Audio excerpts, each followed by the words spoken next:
Yo, what's going on, everybody's? Thought I'd make a video today about some things.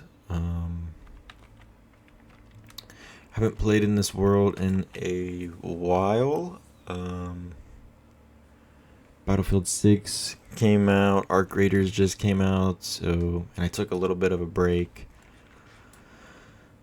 But, I had some ideas that I kind of wanted to get off my head and, kind of just I needed to talk about them out loud, I guess, and I just kind of remembered this channel, this world, and thought it'd be the perfect place to talk about some world building. Let me just get rid of all these sponges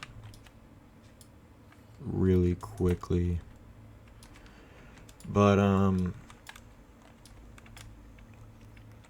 yeah. So I guess I've been trying to get back into the world building of my book. And so I'm at the point now where I need to start kind of building characters, and it's gotten rather confusing, I guess you could say, and hard as well, because I don't really know what I'm doing necessarily. Just kind of like throwing things out there and hoping something sticks, but nothing really has, I guess. So, the main character, the protagonist, is this lost son, this lost heir to the king. And this king was kind of betrayed, ambushed on one of his kind of conquests. And he was betrayed by his wife, the queen, his wife's brother, who would then go on to inherit the throne. And I don't necessarily know if that makes sense logically, but the thing is with this king is he has no family left. It's only him. And so he marries this girl who becomes the queen, of course, and then, she has a brother, and the brother kind of gets jealous or whatever that, his sister is doing, really well, and like the people love her, and she's getting all this fame and attention, and the brother's just kind of left outcast. And I thought that would be like a pretty good kind of like story to write about, that kind of character arc. But then, back to the main character, the protagonist. As I said, he was kind of hidden away, or maybe not necessarily hidden, but born on the road during his conquest of this region. And so when they get ambushed, the tribal kind of people that they were fighting, after they kill the king and the queen, they take the boy into their kind of own, into their tribe, thinking they could use him as ransom or something. Or maybe not that kind of way, maybe not go down that path, but go down the path of like mercy almost. They're not savages that kill little children, right? And I think there could be tension there in the prologue between like the chieftain and like a village member or something like that, and then later in the book it's like, I told you we should have killed this kid, it only brought us trouble, or whatever, something like that, which leads into kind of the boy who turns king kind of saves the village almost and brings prosperity to them, which raises kind of a moral implication. Like, should that be, they have like a steady, simple way of life, and they bring, royalty into it now. It's like, well, people are going to want to attack that. People are going to want a piece of that. They're going to rip it apart and stuff, and so on and so on. And so kind of begs the question, like, is that worth it? But anyways, back to the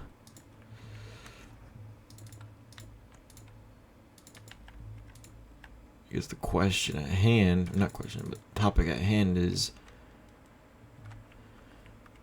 with the protagonist, he's an outcast in this village. His skin color is different. Everyone there is kind of more of like a Native American kind of background, skin color, and he's very much, fair skinned, kind of like albino. He sticks out among everybody, and so he's looked down upon by everybody in his village, except for like his few friends and even his kind of lover at the time.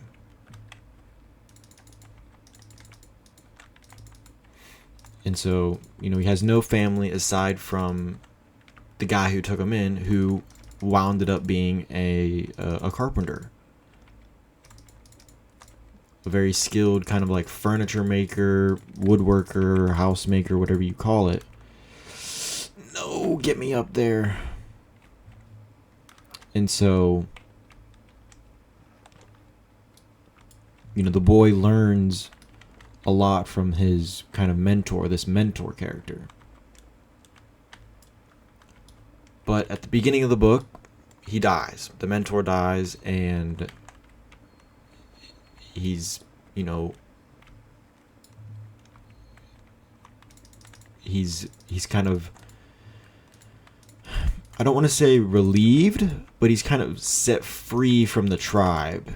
He's set free from the things that tie him to that region, to that world. Not world, that fate, I guess, of to just always be an outcast there. He's freed from that, and so he kind of leaves.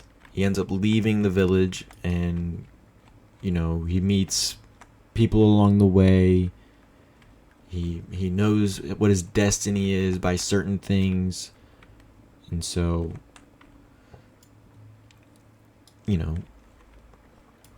it's kind of like this story of this boy who not, I want to say, like, he finds himself, like, oh my gosh, he finds himself. He's just exploring himself. Like, I don't want to say that, but he changes who he was, and he figures out who he's supposed to be, and he develops into that through various trials, through various things. And I was going to even have like a love story, almost like a Romeo and Juliet type of thing. I haven't even read Romeo and Juliet, but I need to. I have to read that. That's like a quintessential romance. Like, if I ever want to write romance, I have to read that book. Or poem, or like play, I guess is what it is. I simply must. So after I read this book I'm on, I think I might go to Half Price Books and see if I can't find like Shakespeare's completed works or something. But anyways, he falls in love with this princess who is the daughter of the betrayer brother, I guess you could say. And so that creates this kind of like family feud. Again, Romeo and Juliet family feud. And so it's, on one hand, the princess is, tied to her father, who is like this kind of hardened, evil person, and wanting to be with the boy king.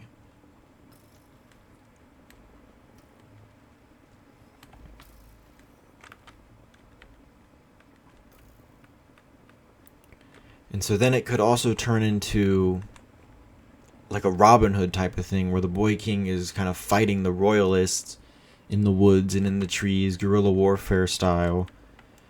And then he eventually reveals himself to the nobles, to her father, the Betrayer King, as the true heir to the throne, with proof, of course, that he has. Probably something cliche, you know. And then I'm thinking towards the end, like a final battle type of thing, is either it's a tragedy or, you know, they ride off into the sunset, or, you know, they're free or whatever. They live happily ever after.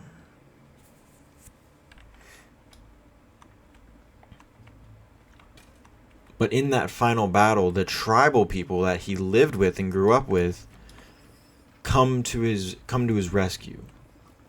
The reinforcements arrive. His lover arrives, and his friend arrives, and it's like this great reunion. And you know, the tribal leaders arrive, and they're supporting him, and it's all, you know, grand. It's just like, oh, perfect.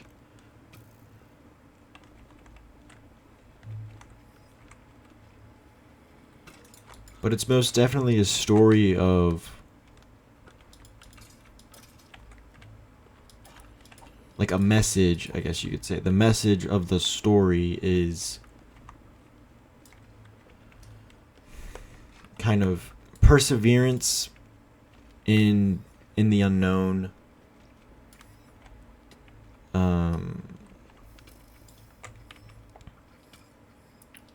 Story of like isolation almost, because he was isolated in his village.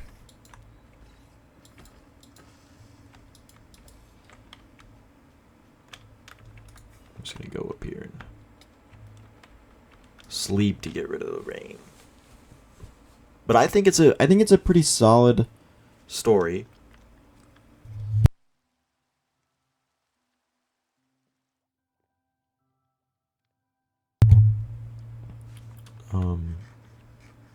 I think it's a solid story. I think, you know, it's got some kinks to work out for sure.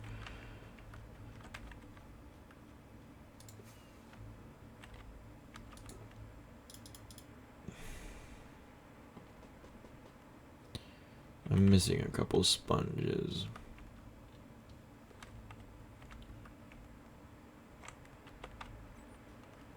They probably burned or something. But that's kind of all I wanted to really talk about. Just kind of wanted to get my thoughts on here, and I could rewatch it. Kind of remember.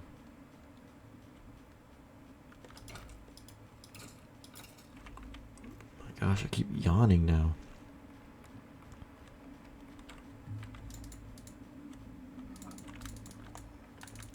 Video's probably boring. Oh, well, I don't really make it for people to get popular on. So, I mean, if you're watching this, I appreciate you. Don't try and steal my book idea, please. One, it's all up in my head, so. The visions, the madness, the music. Anyways, that'll do.